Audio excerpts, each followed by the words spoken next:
ఈరోజు ప్రతి ఇంట్లోనూ కూడా జగనే ఉండి ఉంటే, వైఎస్ఆర్ కాంగ్రెస్ పార్టీనే ఉండి ఉంటే ఈ పాటికే పిల్లలందరూ బడులకు పోతూ ఉన్నారు. ప్రతి తల్లికి ఈ పాటికి అమ్మఒడి పడి ఉండేది. ఈ పాటికే జగనే ఉండి ఉంటే, వైఎస్ఆర్ కాంగ్రెస్ పార్టీనే ఉండి ఉండింటే ఈ పాటికే ప్రతి రైతన్న వ్యవసాయంలో ముమ్మరంగా నిమగ్నమై ఉన్నాడు. వ్యవసాయం నిమ్మరంగా పంటలు వేస్తూ ఉన్నారు. జగనే ఉండి ఉంటే ఈ పాటికే రైతు భరోసా సొమ్ము కూడా రైతులందరికీ కూడా వచ్చి ఉండేది.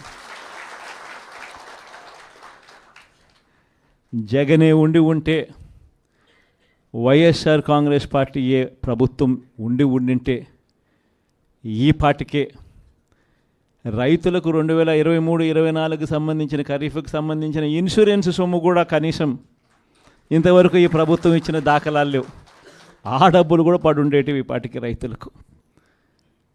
జగనే ఉండి ఉంటే, వైఎస్ఆర్ కాంగ్రెస్ పార్టీనే ఉండి ఉండింటే ఈ పాటికే పిల్లలకు విద్యా దీవెన కింద ప్రతి 3 నెలలకు ఒకసారి ఫీజు రీయింబర్స్మెంట్ కింద వాళ్లకు పడే ఫీజులు ఆ తల్లుల ఖాతాల్లోకి ఈ పాటికే నేరుగా పడుండేటివి. అదే తల్లుల ఖాతాల్లో పడాల్సిన ఫీజు రీయింబర్స్మెంట్ విద్యా దీవెన మామూలుగా ప్రతి 3 నెలలకు ఒకసారి ప్రతి త్రైమాసికానికి అయిపోయిన వెంటనే ఇచ్చే పరిస్థితుల నుంచి ఇప్పటికే 2 త్రైమాసికాలు దాటిపోయాయి. ఇంతవరకు విద్యా దీవెన డబ్బులు ఇంతవరకు ఇవ్వడంలా. వసతి దీవెన డబ్బులు ప్రతి ఏప్రిల్లో మామూలుగా ప్రతి తల్లికి కూడా వసతి దీవెన కింద ఒక ఇన్స్టాల్మెంట్ పడేది. ప్రతి పొదుపు సంఘంలో ఉన్న అక్క చెల్లెమ్మకు 0 వడ్డీ కింద ప్రతి ఏప్రిల్లోనే మామూలుగా అయితే 0 వడ్డీ డబ్బులు పడుండేటివి. అవి కూడా పడకుండా పోయాయి. మత్స్యకార భరోసా పడలేదు, నేతన్న నేస్తం పడలేదు, వాహన మిత్ర కింద కూడా పడాల్సిన సొమ్ము కూడా మామూలుగా జగనే ఉండి ఉంటే ఇవన్నీ కూడా సాఫీగా జరిగి ఉండేటివి. ఈరోజు ఏం జరుగుతూ ఉంది? ఒక్కరికి కూడా ఒక్కటి కూడా పడకపోగా జరుగుతూ ఉన్న దారుణాలు ఏమిటి అని అంటే, చదువుల రంగమే తీసుకుంటే అప్పుడే టోఫుల్ అనే ఇంగ్లీష్ మీడియం, టోఫుల్ అనే సబ్జెక్టు, టోఫుల్ అనే పీరియడ్ పిల్లలకు గొప్పగా ఇంగ్లీష్ నేర్పించే సబ్జెక్టు, గొప్పగా వాళ్ళు ఇంగ్లీష్లో మాట్లాడే పరిస్థితి ఉండే టోఫుల్ అనే పీరియడ్ను ఎత్తేసినారు. ఇంగ్లీష్ మీడియం చదువులు ఇక గవర్నమెంట్ బడుల్లో మామూలుగా బాగా జరుగుతాయి అన్న ఆశ పక్కకి నెట్టేశారు. గోరుముద్ద ద్వారా రోజుకొక మెనూతో చిన్న పిల్లలకు పెట్టే భోజనం ప్రశ్నార్థకం అయ్యింది. డిసెంబర్లో పిల్లలకు అందరికీ కూడా 8వ తరగతి పిల్లలకు ట్యాబులు ఇస్తారా అన్నది ఇంతవరకు ఆర్డర్లే ఇవ్వలేదు. అది కూడా ఒక క్వశ్చన్ మార్కే. ఇవన్నీ కూడా అప్పుడే విద్యారంగంలో మొదలైపోయి అన్నీ కూడా ప్రశ్నార్థకం. హెల్త్కి సంబంధించి,